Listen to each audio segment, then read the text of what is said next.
ہوئے ہیں۔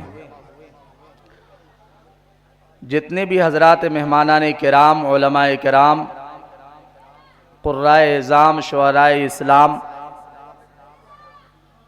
جن حضرات کو بھی دعوت دی گئی تھی الحمدللہ تقریباً وہ تمام کے تمام حضرات تشریف لا چکے ہیں۔ ہم سب کے لیے یہ فخر کی بات ہے کہ اللہ کے فضل و کرم سے ہماری اس بستی کے اندر شیخ طریقت، رہبر قوم و ملت حضرت مولانا الحاج سید احمد نصر بنارسی صاحب دامت برکاتہم بھی تشریف لا چکے ہیں۔ حضرت مولانا قاضی مفتی وسیع احمد صاحب قاسمی اور دیگر مہمانان کرام بھی تشریف لا چکے ہیں۔ لہٰذا آپ تمامی حضرات سے گزارش ہے کہ فوراً نشست گاہ میں تشریف لے آئیں۔ کچھ ہی لمحوں میں انشاءاللہ آپ تمامی حضرات ان علماء کرام، بزرگان دین، قرائے کرام کی نورانی چہروں کی زیارت کریں گے انشاءاللہ۔ میرے پیارو بزرگوں اور دوستو، یقیناً ہم سب کا یہاں آنا قابل مبارکباد ہے، اور قابل مبارکباد ہیں وہ حضرات جنہوں نے اس اجلاس کو منعقد کرنے میں تمام تر سہولتوں کو مہیا کیا ہے، اپنی جانی اور مالی محنتوں، کوششوں اور کاوشوں کے ذریعے سے یہ پروگرام یہاں تک پہنچا ہے جو بالکل شروع ہونے کو تیار ہے، اور ان قریب تلاوت کلام اللہ سے اس محفل کا آغاز کیا جائے گا۔ اس سے قبل آپ حضرات کو بتا دیا جائے کہ آپ حضرات کا یہاں آنا جس نسبت پر ہوا ہے، جیسا کہ ہم جانتے ہیں کہ وہ کلام پاک ہے، کلام الہی ہے۔ قرائے کرام قرآن پاک کو مختلف انداز میں، قرآن کریم کو اس کی صحت کے ساتھ، تجوید کی رعایت کے ساتھ آپ حضرات کے سامنے تلاوت فرمائیں گے، آپ حضرات سنیں گے انشاءاللہ، بہت مزہ آئے گا۔ کلام الہی میں اللہ پاک نے وہ تاثیر رکھی ہے، اس کے اندر اللہ پاک نے وہ صلاحیت رکھی ہے کہ انسان چاہے ایک مرتبہ سنے، 10 مرتبہ سنے، سینکڑوں مرتبہ سن لے، لیکن اس کا جی نہیں بھرتا۔ اور حال جب یہ ہو کہ مختلف آوازوں اور صلاحیتوں کے حامل لوگ جن کا رشتہ کلام الہی سے مضبوط ہے، اور جو دن رات قرآن پاک کی تلاوت میں، قرآن پاک کی تعلیمات میں، قرآن پاک کے پڑھنے اور پڑھانے میں، اللہ کے کلام کو بہترین انداز سے پڑھنے اور سیکھنے اور سکھانے میں لگاتے ہیں، جب وہ حضرات یہاں آ کر کے قرآن پاک کی تلاوت کو آپ حضرات کے سامنے پیش فرمائیں گے تو یقیناً ہماری دل کی دنیا آباد ہوگی، اور مجمع میں ایک بہترین پرکیف ماحول ہوگا، نورانی ماحول ہوگا۔ یہ اور کوئی مجلس نہیں، جیسا کہ میرے علم میں ہے کہ پورے ضلع بیگوسرائے کے اندر پہلی مرتبہ اس طریقے کی مجلس منعقد کی گئی ہے۔ امید کرتے ہیں کہ آپ تمامی حضرات عقیدت اور محبت کے ساتھ اللہ کے کلام کی عظمت کو سامنے میں رکھتے ہوئے کہ کلام الہی کا جو مقام و مرتبہ ہے، جو اس کے حقوق ہیں، ان تمام حقوق کی رعایت کرتے ہوئے آپ حضرات تلاوت کلام پاک کو سماعت فرمائیں گے۔ میرے پیارو بزرگوں اور دوستو، یہ کلام الہی، یہ وہ کلام ہے کہ اس کلام کے ذریعے سے اللہ پاک نے بہت سارے مردہ دلوں کو زندہ فرمایا ہے، اور نہ جانے کیسے کیسے لوگوں نے اس کلام پاک کو جب پڑھا ہے، اس کو سمجھا ہے، اس کا حق ادا کیا ہے، اور اس کے حق ادا کرنے کی کوشش میں لگے ہیں، تو اللہ پاک نے انہیں ہدایت کا نور عطا فرمایا ہے، اور ایسی ہدایت انہیں نصیب ہوئی ہے کہ وہ ہزاروں اور لاکھوں کی ہدایت کا ذریعہ بن گئے ہیں۔ میرے پیارو، آج بھی وہ قرآن اپنی پوری آن بان شان کے ساتھ موجود ہے، جو پیارے آقا جناب محمد رسول اللہ صلی اللہ علیہ وسلم کے قلب اطہر پر بذریعہ جبریل امین نازل ہوا، وہی کلام پاک آج ہم سبوں کے گھروں میں موجود ہے۔ اسی طرز میں جس قرات کے ذریعے سے جن طرزوں کے ذریعے سے اللہ پاک نے اپنے حبیب صلی اللہ علیہ وسلم پر نازل فرمایا ہے، اور جس طور پر صحابہ کرام نے پڑھا ہے، اور ان کے بعد میں آنے والے قرآن کریم سے محبت رکھنے والے لوگوں نے قرآن کریم کو اپنے سینے سے لگایا ہے، اس کی تلاوت کی ہے، اسی طریقہ سے آج قرائے کرام آپ حضرات کے سامنے قرآن کریم کی تلاوت پیش فرمائیں گے۔ میرے پیارو، یقیناً یہ ایک بہت بڑی سعادت کی بات ہے۔ آپ حضرات خوش نصیب ہیں، جو لوگ جہاں سے بھی آئے ہیں، جس جگہ اور جس مقام سے بھی آئے ہیں، اس میں بہت سارے ایسے لوگ ہوں گے جنہوں نے اپنے کام کو مؤخر کیا ہوگا، کچھ ایسے لوگ ہوں گے جو اپنی بیماریوں کے باوجود بھی قرآن کی محبت میں یہاں تشریف لائے۔ ہماری مائیں، ہماری بہنیں، ہماری بیٹیاں، وہ بھی تشریف لا رہی ہیں۔ یہ قرآن سے محبت کی علامت اور اس کی نشانی اور ایک زندہ دلیل ہے میرے پیارو بزرگوں اور دوستو۔ ایک ایسی دلیل ہے قرآن سے محبت کی جس کی مثال دنیا پیش نہیں کر سکتی۔ اللہ تبارک و تعالی ہم سبوں کو قرآن پاک سے سچے طور پر محبت کرنے کی توفیق نصیب فرمائے۔ میرے پیارو بزرگوں اور دوستو، قرآن مقدس اللہ تبارک و تعالی کا وہ کلام ہے جسے اللہ کے حبیب صلی اللہ علیہ وسلم نے اپنی نبوت والی زبان مبارک سے تلاوت فرمائی ہے، اور صحابہ کرام نے جب آقا نامدار سے سنا ہے تو صحابہ کرام نے اس قرآن پاک کو سن کر کے یاد کیا ہے، پڑھا ہے، سیکھا ہے، سمجھا ہے اور اسے دنیا میں پھیلایا۔ صحابہ کرام کے بعد تابعین، تبع تابعین، ائمہ مجتہدین، سلف صالحین، علماء کرام، اور یہ نسل بعد نسل یہ سلسلہ ہم تک پہنچا ہے الحمدللہ۔ اور آج بھی بہت سارے علماء کرام کثیر تعداد میں ایسے مل جائیں گے جو قرآن کریم کی تبلیغ کر رہے ہیں، اس کی اشاعت میں لگے ہوئے ہیں، اس کے پڑھنے اور پڑھانے میں لگے ہوئے ہیں۔ یہ جو مدارس ہمارے نظر کے سامنے ہیں، یہ جو مدارس نظر آ رہے ہیں، ان تمام کے تمام مدارس کے اندر اللہ کا کلام پڑھایا جاتا ہے۔ اللہ کے کلام کے اندر احکامات ہیں، قوانین ہیں، زندگی گزارنے کا ضابطہ ہے، اور میرے پیارو بزرگ اور دوستو، ایک انسان کو کس طور پر زندگی گزارنا چاہیے، ایک انسان کو دوسرے انسان کے ساتھ کس طریقہ سے رہنا چاہیے، ایک انسان دوسرے انسان کے دکھ درد میں کس طریقہ سے کام آئے، ایک انسان کی دوسرے انسان کے تعلق سے کیا حقوق ہیں اس کے، وہ تمام کی تمام باتوں کو قرآن بتلاتا ہے۔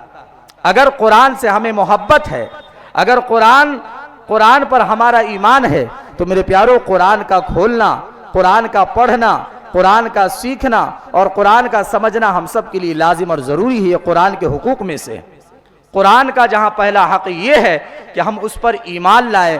علماء امت نے سمجھایا اپنی قوم کے لوگوں کو کہ اے لوگوں، قرآن کے جو حقوق ہیں اس حقوق کے تعلق سے ہم ذرا بیدار ہوں، ہم غفلت میں ہیں۔ آج کے اس مجلس سے یہ بھی پیغام دیا جائے گا کہ قرآن کے حقوق کیا ہیں۔